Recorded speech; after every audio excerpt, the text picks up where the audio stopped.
Olá, meus caros alunos, eu sou o professor Heron e você está no canal Heron Educador. E na aula de hoje vamos conceituar o imperialismo, percebendo como ele surgiu e como as consequências do seu desenvolvimento técnico e industrial. É claro também que discutiremos aqui as justificativas ao imperialismo e a dominação de outros povos, focando assim nas chamadas teorias racistas. Então, vamos à aula?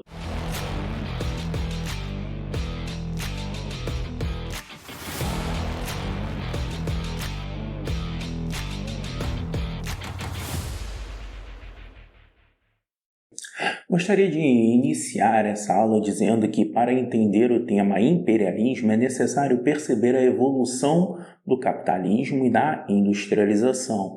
Isso dos Estados Unidos e das potências europeias, principalmente no século XIX. Veja que as inovações tecnológicas na linha de produção vão criar uma necessidade cada vez maior de novos mercados consumidores e de investimento para o capital excedente gerado lá na Europa. Isso sem contar também na crescente necessidade de fontes de matéria-prima. Ou seja, as superpotências já produziam muito mais do que podiam consumir. E a ideia de expansão comercial não se configura em uma lógica de livre concorrência. Muito pelo contrário, pois as ideias eram protecionista de exclusividade de mercados consumidores e fontes de matéria-prima. Assim, existiam ainda outros fatores que tornaram a política colonialista atraente para os governos europeus, como a possibilidade de conseguir uma mão de obra barata das colônias. Isso porque a classe trabalhadora europeia já possuía uma certa organização, algumas inclusive contavam com o fortalecimento de sindicatos e partidos políticos. Assim, os trabalhadores das superpotências europeias conseguiram garantir melhores salários e condições de trabalho, o que aumentara o custo da produção. Existe uma outra dimensão importante a ser analisada nesse contexto internacional de dominação do capital. Isso porque na metade do século XIX vivemos a segunda revolução industrial e a necessidade cada vez maior de novas fontes de energia. Crescia a utilização da eletricidade e principalmente do petróleo, claro, e o carvão mineral, que se tornariam os combustíveis para as máquinas mais avançadas. É também nesse momento que percebemos o surgimento da concentração empresarial nas mãos de grandes indústrias, em detrimento de pequenas fábricas. Grandes marcas passam a ser internacionais, usando estratégias como o trust, a fusão de várias empresas em uma única que controla todo o processo de produção. Além disso, temos o holding, ou seja, onde uma empresa controla outras subsidiárias. Temos a prática também do cartel, onde empresas fixam os mesmos preços, repartem os consumidores e dividem áreas de vendas. E, por fim, o dumping, na qual as empresas nacionais aumentam as tarifas alfandegárias, para assim aumentar o preço de seus produtos sem a concorrência, claro. Veja que aquelas ideias do liberalismo que você viu lá atrás na aula sobre o capitalismo, essas ideias já eram. Veja que o sistema capitalista não é uma coisa só e nem fácil de se entender.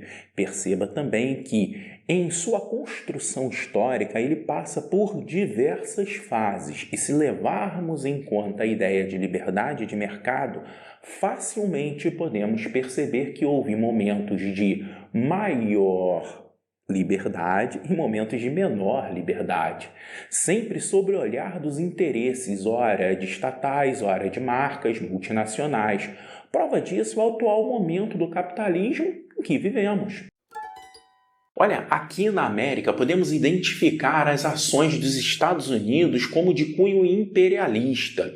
Por exemplo, a política internacional do Big Stick de Theodore Roosevelt e a posterior doutrina Monroe no início do século XIX.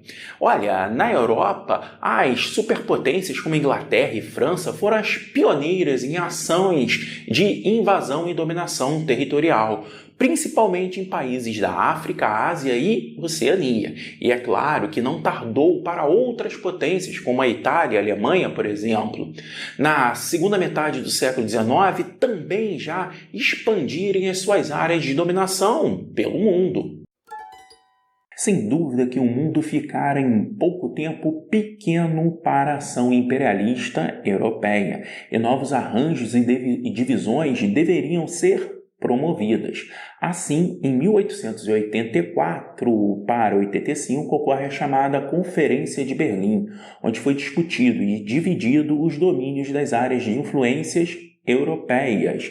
Esse rearranjo geopolítico das áreas de dominação levou à criação de fronteiras artificiais, principalmente na África.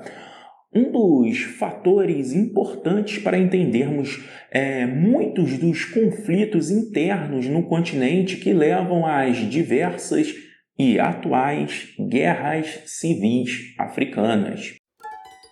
Ainda existe uma dimensão fundamental do imperialismo para destacarmos nessa aula, que são as justificativas e teorias racistas. Eu gostaria que você entendesse que a Europa vivia um sentimento de primazia do progresso da humanidade. As ideias de igualdade e liberdade, tanto difundidas pela Revolução Francesa, constituíam um pilar para a reflexão que os europeus viviam assim o ápice do desenvolvimento humano. Estávamos na era do cientificismo e da imprensa noticiosa que chegava cada vez mais nos lares de todas as pessoas. E para este mundo haveria um problema grave, qual seja, o que justificaria que um povo tão avançado como os europeus dominasse outros povos. E esse é o pano de fundo para o surgimento das teorias racistas do século XIX. Nelas, havia uma pretensão de se buscar na evolução das espécies. Ideia essa recém-apresentada lá pelo Charles Darwin, uma comprovação científica de que haveria raças entre a humanidade. E veja bem, nesse ponto existem dois problemas. Primeiro, esses estudos científicos eram completamente deturpados, fraudados, isso intencionalmente. Segundo, não existe subdivisão de raças entre a humanidade, ou seja, cientificamente é comprovado que só existe uma única raça, que é a raça humana. Sendo assim, a falsa teoria das raças tinha como finalidade apresentar uma hierarquia entre os povos, uns superiores e outros inferiores. Dessa forma, existiria uma raça branca superior e mais evoluída que deveria levar o progresso às demais raças inferiores. A justificativa do imperialismo seria também de cunho filantrópico humanitário, para que houvesse no futuro a possibilidade de raças como os negros, mongóis e amarelos terem uma evolução mediante ao contato com os brancos europeus. Olha, eu espero que você nesse momento esteja assim enojado com essas barbaridades e também esteja ligando alguns pontos, como as teorias racistas, ao atual racismo. Mas calma, porque isso é uma outra história. Eu vou ficando por aqui e agradeço demais por você ter assistido essa aula até o final. Até a próxima e valeu!